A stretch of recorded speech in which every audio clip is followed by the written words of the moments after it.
The world is a scary and dark place. And the news you watch can be a stressful way to start your day. Ooh, salad. Now, I'm on the hunt to find a humble human who is here to make the world a better place. Instead of focusing on all the bad things in the world, why not focus on the good? You know, like the selfless, the volunteers, the heroes without capes.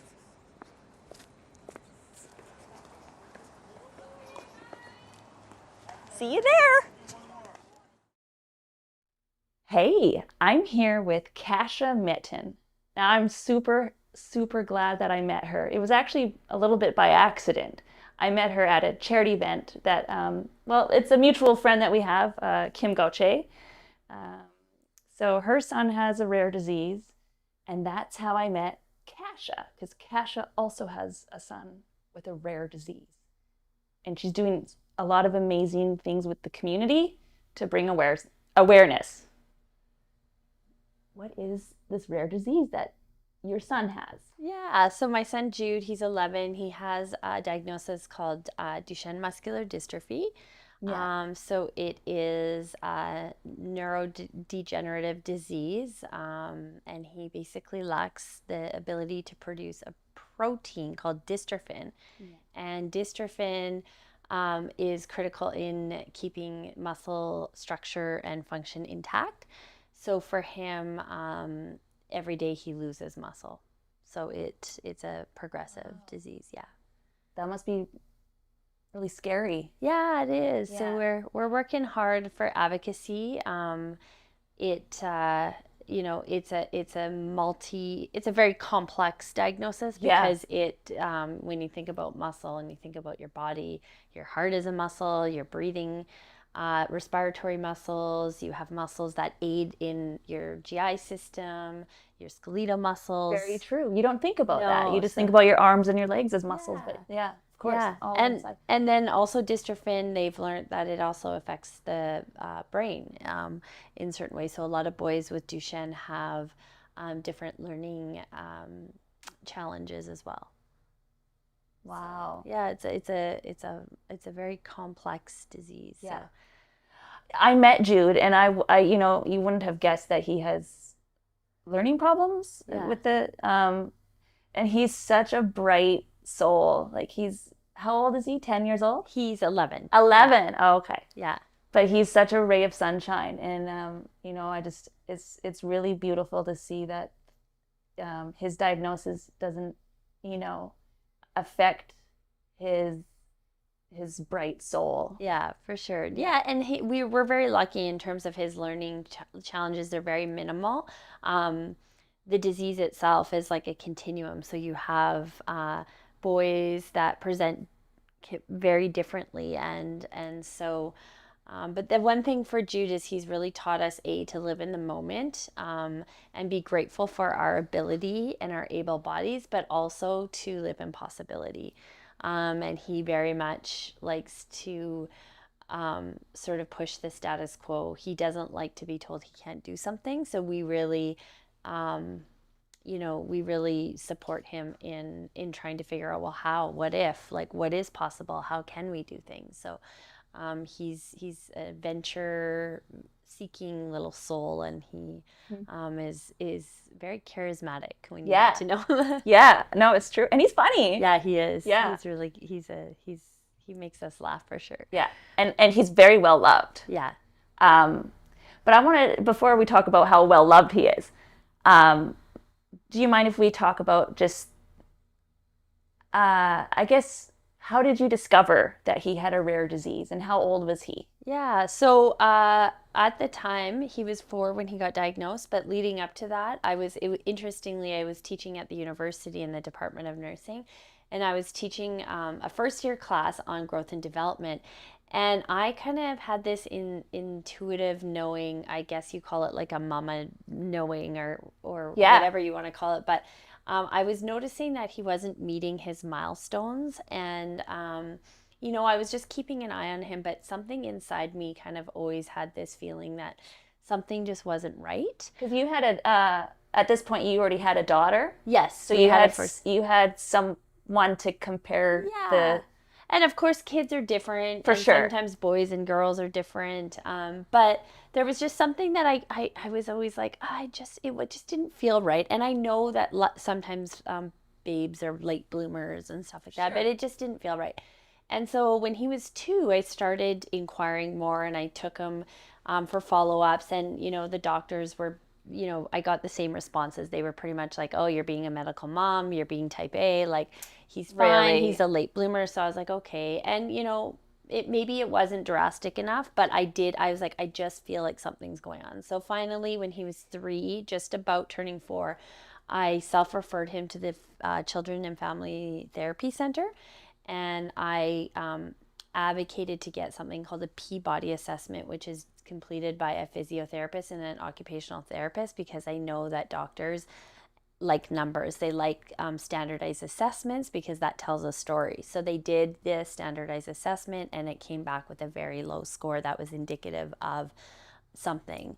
So then that led them to do further blood work, and it came back, sure enough. They did a blood test called a CK, creatinine kinase, which is basically a marker that is released in your blood when you have trauma to your muscles. And so I remember the physician calling me and saying, oh, I think something is going on here, because the CK levels were just through the roof. Wow. And so from there we did genetic testing, and it came back that he had a confirmation of this rare disease. So, it was a very dark time for us, and our whole world was flipped upside down because it's rare. There's no other kid in Kamloops where we live that has it, and probably about 800 or 900 boys in Canada. I say boys because it is a rare disease that affects more boys than girls. It's a rare disease. This is kind of getting a bit into the genetic piece, but the dystrophin gene lives on the X chromosome. And so boys have an X and a Y, right? And so often what happens is the mom is a carrier unknowingly. So she has a broken X, but she has another X, because females have 2 X's. So right. The other X is like, don't worry, I'll make the dystrophin. I got you. So they don't present with any type of muscular dystrophy. And then what happens is they'll have a boy, and they'll hand down their broken X unknowingly. So in this case, when Jude got diagnosed, then I had to go for genetic testing because they thought I was a carrier. And luckily, the results came back, and I wasn't a carrier, which is good, but it also meant that it was a spontaneous genetic mutation that had no rhyme or reason. Even more of a mystery. Yeah, so that's always a little bit interesting to kind of sit with that, being like, well, these things just happen, right? And so it was you take a rare disease, and it becomes even more rare because there's no genetic expression of it in our family. Wow. Yeah. So how did you take all of that information in, and how did you cope with this new news? It was really tough. So I would say the first couple of years, you're just kind of in the cave of grief, and I wouldn't even be able to talk about it. I would just be a blubbering mess. But then after a couple of years, I was able to kind of take that grief, and I think it was just about turning pain into purpose.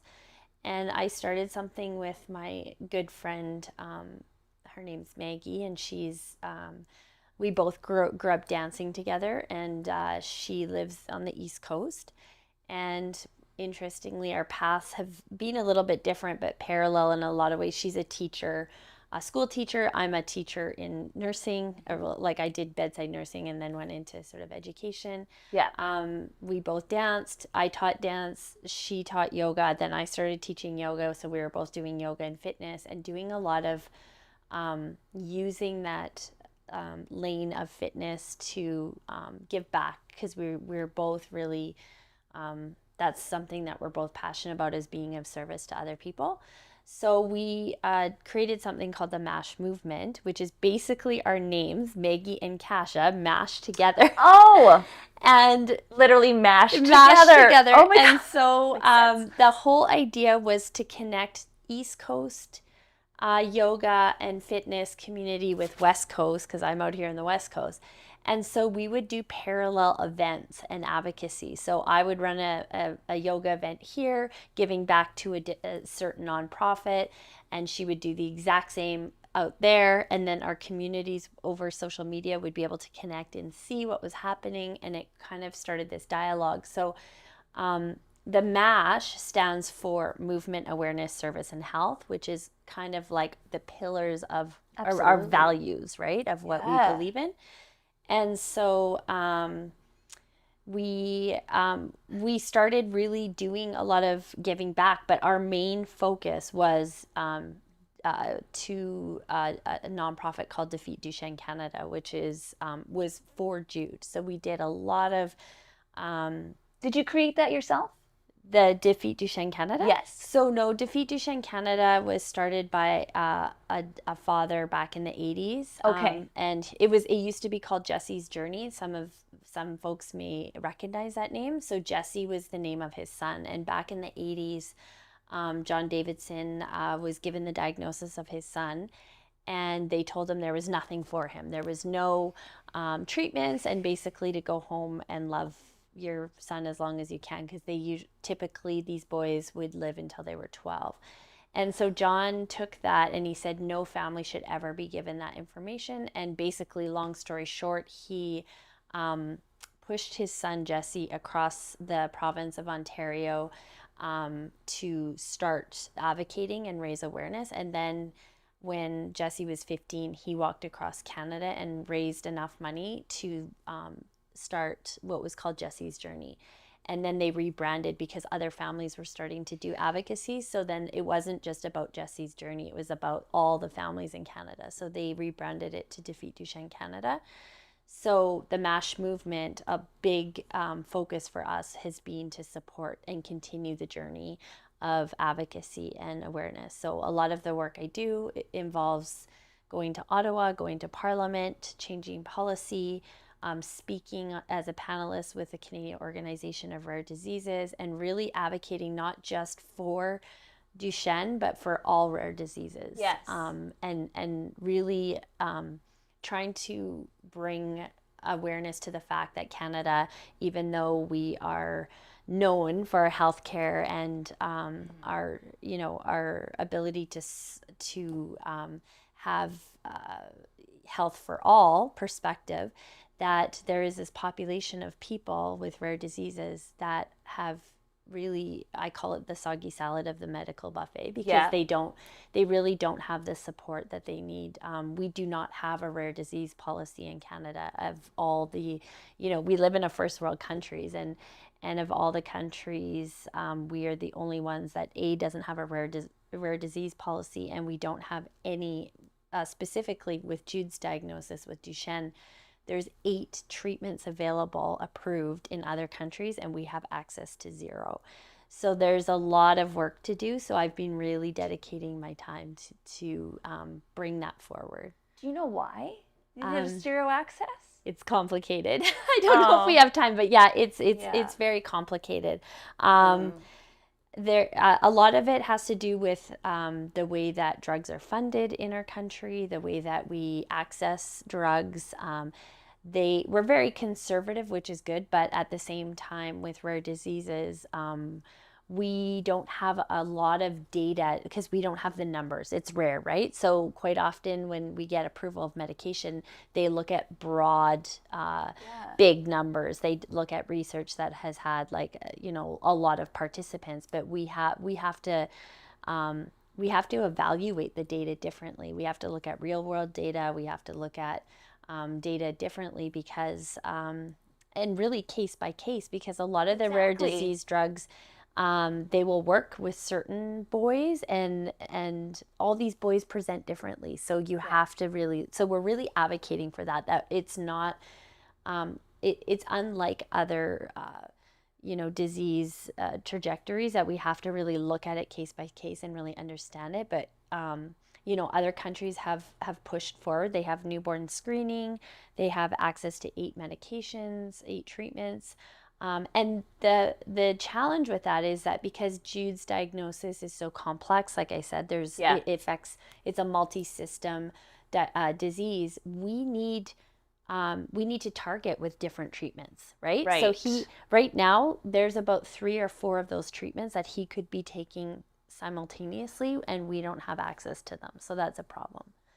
I'm so sorry. Yeah, so Like, it's difficult, but it Yeah. keeps me busy, and it keeps me focused on the why and understanding the intricacies of the the regulation of drugs and how drugs are approved, and unfortunately in Canada our process is very cumbersome and very complicated. So Yeah. we're trying to break that down and really advocate for change in a lot of areas. So many hoops to jump through. Yeah. Yeah. Yeah. Do you ever find yourself kind of going in circles sometimes? Yeah, it can be very exhausting. It can be very deflating. But at the same time, when you have a why that is so big, like when it's your child, you will find a way. Oh, yeah. Yeah. Yeah, exactly. You'll find a way. Yeah. And interestingly, I'll mention this. So I have, there's a tattoo there. The Oh, 2 yeah. X's. So It's on your this, t-shirt too. Yeah, this is our logo for the MASH movement. And so Want to get a close-up of her beautiful heel? yeah, Look at that. It's my girlfriend actually did this for me. Did she? But this symbol it's a Greek symbol, and it means where there's a will, there's a way. And so we use that as the logo for our MASH movement because it's 2 X's, 2 females, Maggie and Kasha, coming together. And the Duchenne gene lives on the X chromosome. Oh my God, it's just perfect all around. And it's where there's a will, there's a way. So, Yeah. and that was a motto that I was sort of raised with. My mom used to say that growing up, like everything's figure outable, where there's a will, there's a way. So Yeah. I feel like, although it is exhausting, I can't think about, there's nothing I wouldn't do to just keep pushing this forward. Oh, I know. I cannot imagine you ever taking a day off to you're just absolutely so selfless, and and you're so positive. Oh, you're so kind. Yeah. It's true. Yeah, I mean, we have our days, and I think we have to Yeah. pause and I don't want to say that it's all positive. For sure, we take our days to grieve, and there's days that are really tough. Totally. But at the same time, this diagnosis has really opened my lens from not only pushing rare disease and advocating from that perspective, but also about accessibility and inclusivity in communities. So you recently had, was it a government grant? it was a grant. So I applied for a grant through my role as a Lululemon ambassador, and it was a community initiatives grant, and it focused on how can we, that my whole objective with the application was to bring some funds to make our community more accessible. And so one of the needs, like when I looked at the gaps in our city, one of the needs that I saw was that we don't have an adaptive mountain biking program for kiddos. And yet we live in a community where we're really fortunate because we're kind of known to be like a mountain biking mecca. A massive mountain biking Yeah. town, for So sure. I was lucky enough to be granted this community initiatives fund. And so with that, I took some of the funds and started sort of like a campaign, I guess you would call it, to, I named it Inclusability. And it was all about aligning with the city of Kamloops' objective of being one of the most progressive cities in Canada for accessibility and inclusivity. And so we started off with the kickoff walk, which you were there for Defeat Duchenne, and it was all around National Accessibility Week, which was founded by Rick Hansen.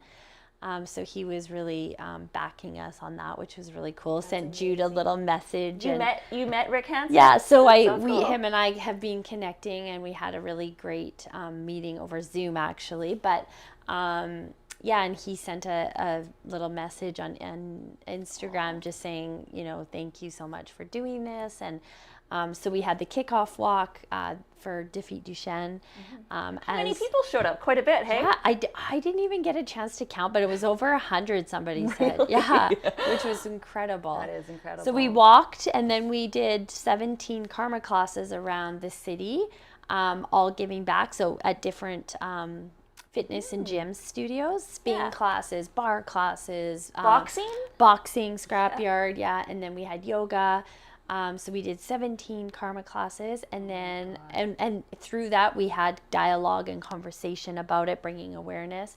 And then we ended at Aberdeen Mall with a big yoga event that I facilitated, and we had Blair Jones come, who is I think I know him. You guys know him, and he is an adaptive ski coach and does adaptive mountain biking. And he modifies bikes, so hopefully you and Blair can talk about him building a bike for Jude. I don't know. I just have my fingers crossed for that. I know. I hope so. Yeah. So that was great, and his ability to come and share his lived experience to the participants was, I think, it was really impactful, because it's one thing for me to just stand there and say, oh, this is important, but for him to come and really talk about his journey with adaptable sports, I think really brought it home, and people really could see and hear that and understand that better.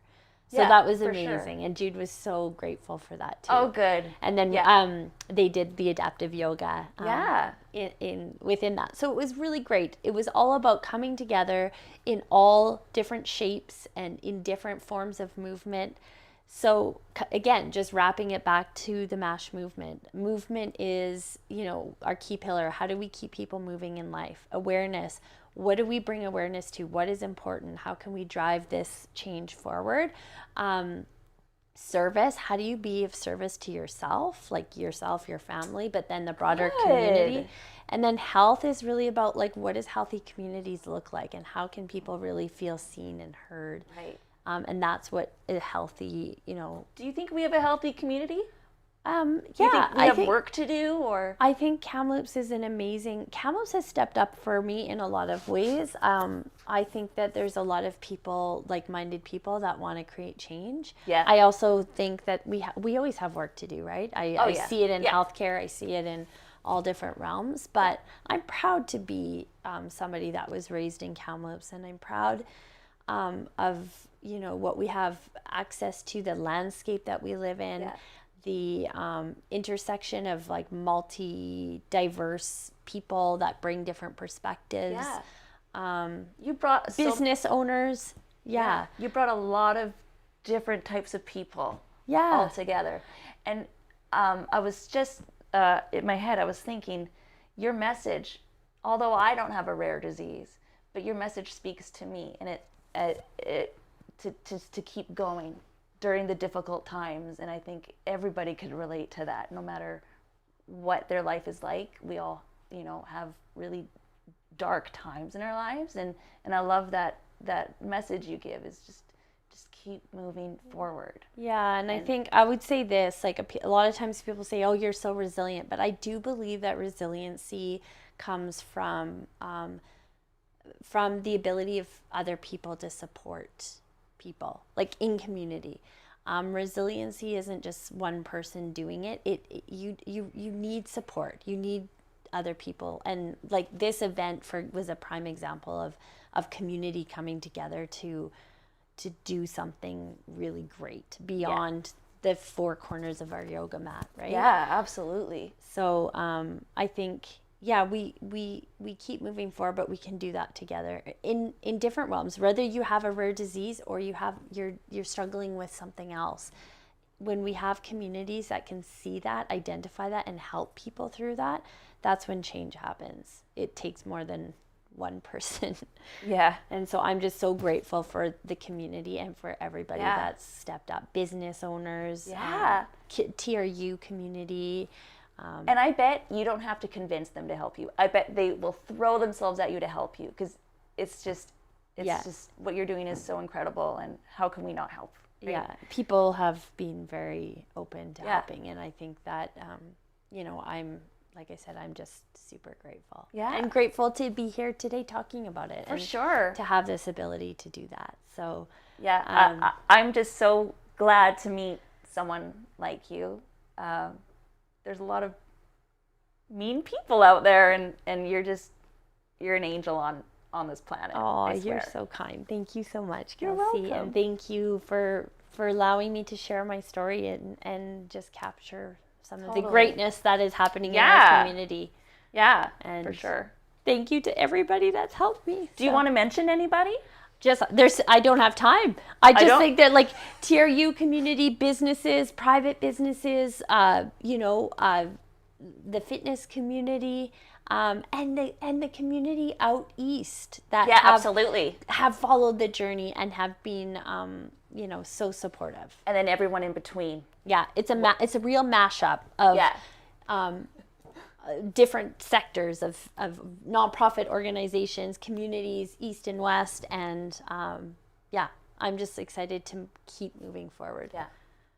Rock on, dude. Thank you. Thank you.